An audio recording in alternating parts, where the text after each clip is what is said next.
Uma notícia tem circulado na internet recentemente. Supostamente arqueólogos teriam encontrado a verdadeira Arca da Aliança. Mas será mesmo? Hoje vamos desvendar esse mistério e entender o que de fato está acontecendo. Ela começou como uma escavação comum, uma equipe de arqueólogos israelenses e americanos trabalhando silenciosamente em uma área esquecida nas colinas da Judéia, longe da cobertura da mídia, sem apoio oficial, apenas rumores de um pergaminho antigo mencionando uma câmara escondida sob as ruínas. A maioria considerou outro beco sem saída, até que o radar de penetração no solo indicou algo impossível, uma cavidade retangular, perfeitamente esculpida, enterrada sob 30 pés de rocha e terra. Não era apenas grande, era intocada. Cada dimensão, cada ângulo, cada detalhe correspondia a descrições encontradas em textos bíblicos. O silêncio entre os arqueólogos era pesado, quase reverente, até que alguém ousou sussurrar a pergunta que ninguém queria formular. Poderia ser a Arca da Aliança? Eles decidiram manter o local em segredo, camuflando a entrada da câmara antes que qualquer governo pudesse intervir. Mas quando abriram o cofre, a realidade superou qualquer expectativa. Lajes de calcário, seladas por séculos, cederam apenas após horas de trabalho. Dentro, repousava um baú dourado, aproximadamente 4 pés de comprimento, 2 de largura e 2 de altura, coberto por figuras intrincadas de asas abertas. Não havia sinais de corrosão, nenhum vestígio do tempo sobre sua superfície. Era ouro puro, cintilante, intocado. O momento parecia suspenso. Quando um dos arqueólogos estendeu a mão, os dispositivos eletrônicos próximos falharam. Luzes se apagaram, câmeras pararam de gravar, como se o baú absorvesse energia ao seu redor. Alguns sugeriram que era coincidência, outros sentiram o peso de algo além da compreensão humana. Ao erguerem o baú apenas o suficiente para observar sua base, encontraram inscrições em hebraico antigo, detalhes que confirmavam que aquilo não era uma réplica ou uma farsa. A câmara, porém, não revelava apenas a arca. Suas paredes estavam cobertas por uma estranha fuligem preta, como se algo tivesse queimado violentamente, mas o baú permanecia intacto, protegido de tudo ao seu redor. No chão, ossos e restos humanos indicavam mortes silenciosas e repentinas, sem ferimentos visíveis. Alguns esqueletos estavam enrolados em posição fetal, outros esticados, como se tivessem corrido até seu destino final.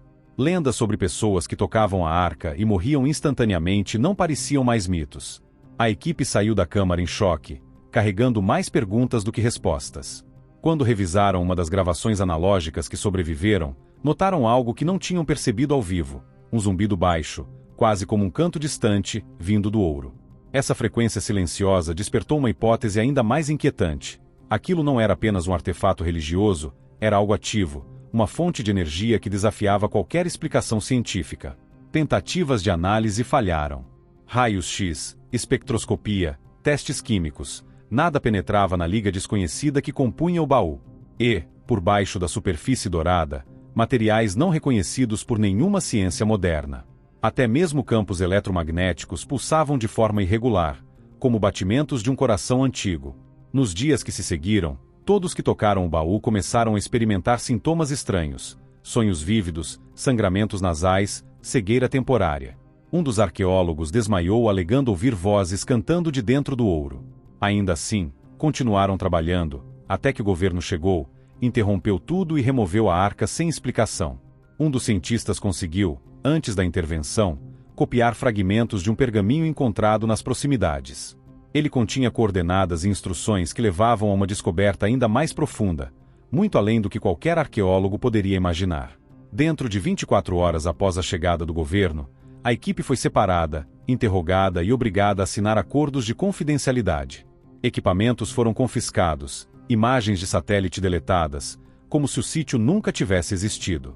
Um técnico, Daniel Knox, conseguiu escapar e postar um vídeo granulado online, mostrando soldados transportando a arca em uma caixa revestida de chumbo, marcada com um símbolo negro desconhecido. No dia seguinte, sua conta desapareceu e ninguém jamais o viu de novo. Antes de desaparecer, Daniel enviou uma cópia do pergaminho para um amigo em Jerusalém, revelando coordenadas de um segundo esconderijo, escondido sob o Monte do Templo, onde 2 templos haviam caído. O Monte do Templo é uma das áreas mais guardadas do planeta, cercada de significado religioso, tensão política e importância histórica. Escavar ali seria impensável para qualquer civil ou arqueólogo. Ainda assim, o pergaminho não deixava margem para dúvidas. Havia uma câmara de espelhos, selada desde a época do profeta Jeremias. Décadas antes, um professor controverso em Tel Aviv havia sugerido a existência dessa câmara, mas ninguém deu atenção. Agora, com tecnologia de escaneamento subterrâneo secretamente reunida, a equipe encontrou vazios exatamente onde o pergaminho indicava. Mas algo ainda mais estranho se manifestava: radiação magnética anômala, diferente de qualquer fenômeno natural conhecido, sugerindo a presença de um segredo ancestral escondido à vista de todos. Artefatos no Museu Israelense, antes considerados decorações ou fragmentos de templo, começaram a fazer sentido à luz do pergaminho. Um pesquisador percebeu que uma placa dourada, decorada com símbolos misteriosos, correspondia exatamente ao desenho do pergaminho. Não era apenas decoração, era um mapa, um sinal que conduzia diretamente à câmara subterrânea sob o monte do templo. Os símbolos formavam uma estrela, delineando um caminho sinuoso, alinhado com antigos túneis da Era dos Cruzados, selados há séculos. A arca, mais do que um objeto sagrado, parecia parte de um sistema criptografado, um mecanismo que testava quem ousava se aproximar. E então, como se a história se tornasse ainda mais complexa, evidências sugeriam que a arca tinha passado pela Etiópia, guardada por sacerdotes etíopes em Axum, antes de retornar secretamente a Jerusalém. Fotografias antigas mostravam pedestais vazios cercados por marcas de queimadura, sinais de que algo fora removido recentemente. Mas por quê? E quem estava controlando esses movimentos, manipulando a arca por décadas, talvez séculos, sem que ninguém percebesse? Enquanto documentos da Segunda Guerra Mundial revelavam operações secretas envolvendo arqueólogos, agentes aliados e artefatos incomuns, os relatos de um jornalista em Jerusalém confirmavam coordenadas e fotos que pareciam impossíveis. Um baú dourado cercado por pessoas em trajes de proteção, marcado com a inscrição Sinai 1968, conectava passado e presente. A arca, intacta, havia sobrevivido a milênios, atravessado continentes, manipulada por governos, instituições religiosas e agentes secretos, sempre mantendo sua aura de mistério e perigo. E quando Levon, um dos investigadores mais cautelosos, começou a rastrear antigos arquivos e contatar ex-funcionários, percebeu que ninguém poderia prever o que aconteceria a seguir. Uma caixa com moedas antigas, shequels de prata do período do Segundo Templo, chegou à sua porta sem remetente, impecáveis como se nunca tivessem sido tocadas ou enterradas. Algo estava despertando. E a história, até então confinada ao silêncio de arquivos secretos e pergaminhos esquecidos, estava prestes a se revelar.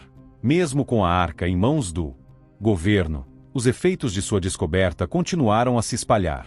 As coordenadas deixadas pelo pergaminho antigo levaram Levon a uma área próxima ao Monte do Templo, disfarçado como agrimensor. O que encontrou não era apenas intrigante, era perturbador. A entrada da câmara havia sido preenchida às pressas com concreto, mas rastros do equipamento deixado sugeriam que algo havia sido removido rapidamente.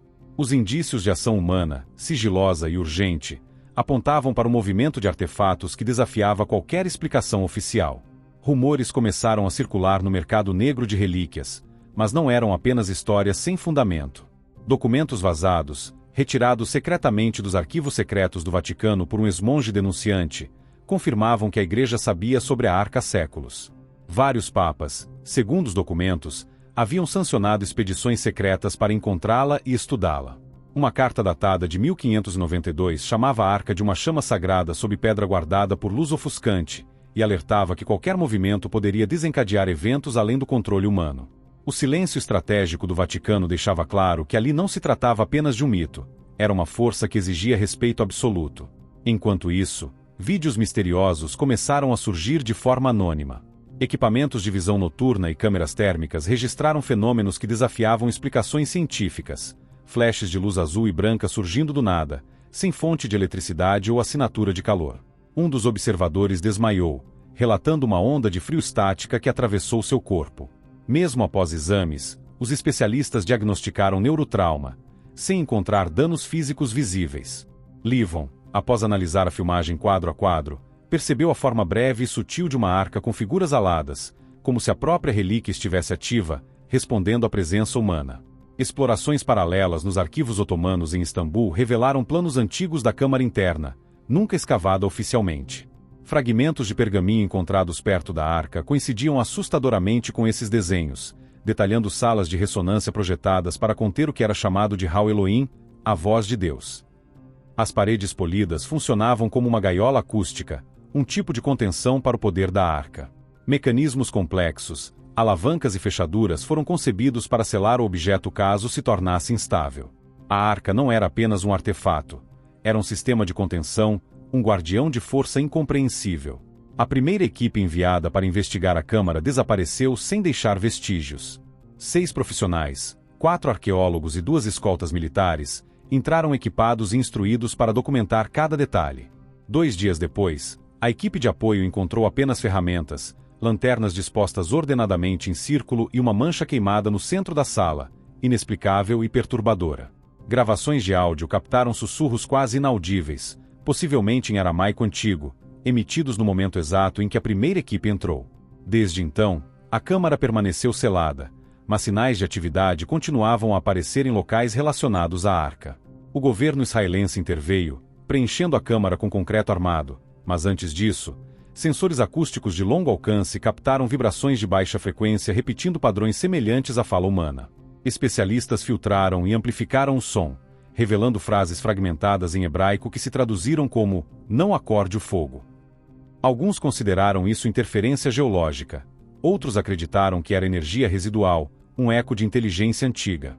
Setok, um estudioso ligado às expedições, sugeriu que a arca não era apenas uma relíquia, mas uma guardiã viva, consciente de alguma forma. Documentos de uma caverna recentemente descoberta no Mar Morto complicaram ainda mais a narrativa. Eles falavam não de um, mas de 3 vasos sagrados, uma chama, um pergaminho e uma voz. A arca seria apenas uma parte de uma tríade, formando um único mecanismo divino.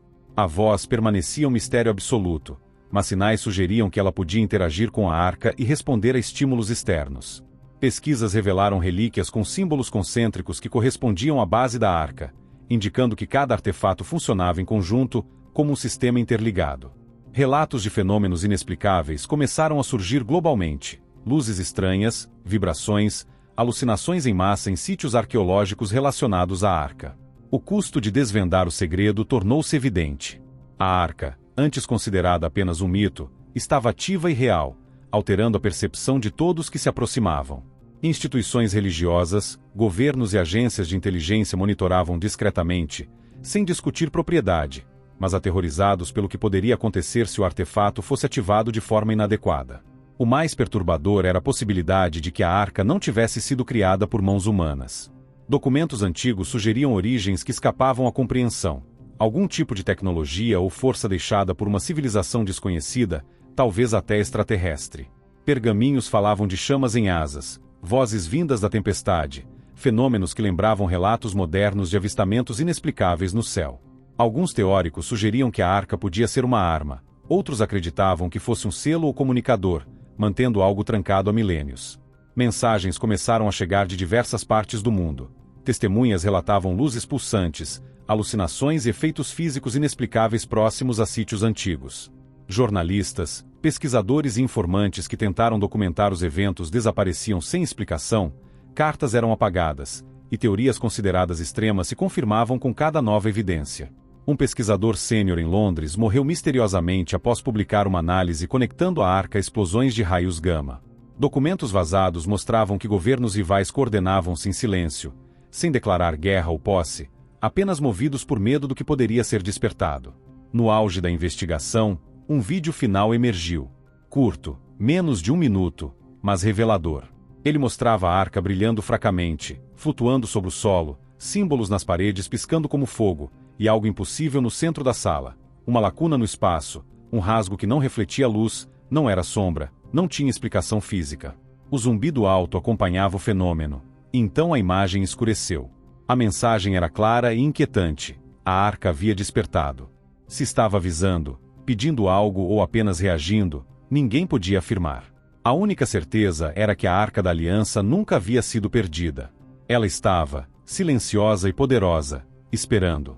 Apesar de toda a movimentação e evidências anônimas, a arca continuava envolta em mistério.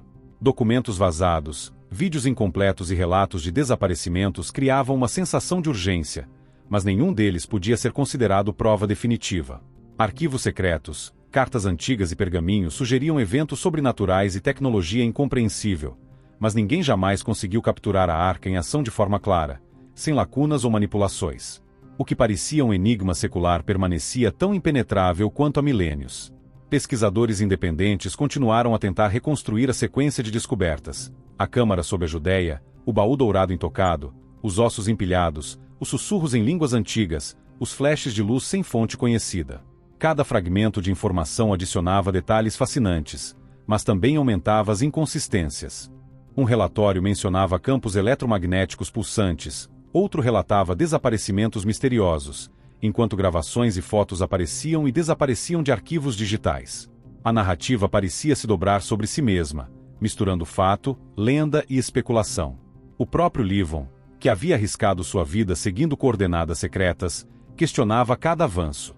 Ele documentou salas de ressonância projetadas para conter a arca, sensores acústicos captando vibrações em padrões semelhantes à fala humana, e fenômenos físicos inexplicáveis, mas tudo isso dependia de relatos indiretos e equipamentos sujeitos a falhas. Até mesmo o vídeo final, que mostrava a arca flutuando e símbolos piscando, tinha apenas 60 segundos de duração e qualidade duvidosa, deixando espaço para dúvidas. Era impossível separar o que era real do que podia ter sido manipulado ou mal interpretado. Enquanto teorias proliferavam, surgiram conexões com outros artefatos, como a tríade mencionada nos documentos do Mar Morto: a arca, a chama e a voz. Alguns pesquisadores sugeriram que se tratava de um sistema antigo, possivelmente projetado por uma civilização desconhecida ou, como argumentam teorias mais ousadas, por inteligências não humanas. Mas, novamente, todas as afirmações careciam de verificação independente. Nenhum museu, instituição acadêmica reconhecida ou autoridade arqueológica jamais confirmou oficialmente a existência da arca em qualquer uma das formas descritas. Mesmo as referências históricas eram ambíguas. Cartas do Vaticano, relatos de sacerdotes etíopes e arquivos da Segunda Guerra Mundial forneciam contexto, mas nada confirmava a presença física da arca ou seu estado de ativação. Fotografias borradas, coordenadas secretas e planos antigos serviam mais como peças de um quebra-cabeça impressionante do que como evidência incontestável. Cada documento parecia amplificar o mistério, reforçando a narrativa dramática, mas nunca oferecendo provas concretas que pudessem resistir à investigação acadêmica rigorosa. O desaparecimento de técnicos, arqueólogos e informantes aumentava o clima de tensão, mas também deixava espaço para especulação. Será que todos esses eventos eram reais ou parte de uma conspiração maior, construída para proteger segredos, desviar a atenção ou até alimentar o imaginário coletivo sobre a arca? Livon e outros investigadores enfrentavam um dilema: documentar e relatar cada anomalia ou recuar diante da impossibilidade de comprovar qualquer coisa de forma definitiva. A história da arca, como apresentada, toca em elementos que fascinam qualquer público adulto interessado em mistérios: religiosidade, poder, ciência, tecnologia desconhecida, fenômenos sobrenaturais e conspirações globais. Mas ao mesmo tempo, a falta de evidência oficial transforma a narrativa em um território onde mito e realidade se entrelaçam. Cada detalhe encontrado, cada relato de desaparecimento, cada vídeo ou pergaminho, mesmo que convincente, deve ser encarado com cautela. A Arca da Aliança, na forma descrita, permanece, até hoje, um enigma inatingível para a arqueologia e a ciência moderna. Ao refletirmos sobre os relatos, surgem perguntas que permanecem sem resposta. A arca realmente existe, ou tudo isso é fruto de rumores, exageros e manipulação de documentos históricos? Os fenômenos observados são consequências de energias desconhecidas ou interpretações humanas equivocadas de acontecimentos naturais e equipamentos falhos? E se a arca fosse mais do que um objeto religioso, que forças ou intenções poderiam estar por trás de sua proteção e manipulação ao longo dos séculos? Essa história, fascinante e inquietante, nos mostra como a linha entre lenda e realidade pode ser tênue. Enquanto o mito da Arca da Aliança continua a despertar curiosidade e medo, até hoje não há nenhuma prova oficial que confirme qualquer uma das descobertas relatadas. Nenhum governo, museu ou instituição científica reconheceu a existência do baú dourado, das câmaras subterrâneas secretas ou dos efeitos extraordinários atribuídos à arca. Ao final, resta o mistério. Tudo o que temos são relatos fragmentados, documentos antigos, vídeos de qualidade duvidosa e o eco de histórias que atravessaram séculos. A Arca da Aliança, se é que ainda está escondida sob a terra ou em algum local desconhecido, continua a esperar, silenciosa. A diferença entre acreditar ou duvidar, entre mito e verdade, permanece inteiramente nas mãos de quem observa, analisa e questiona.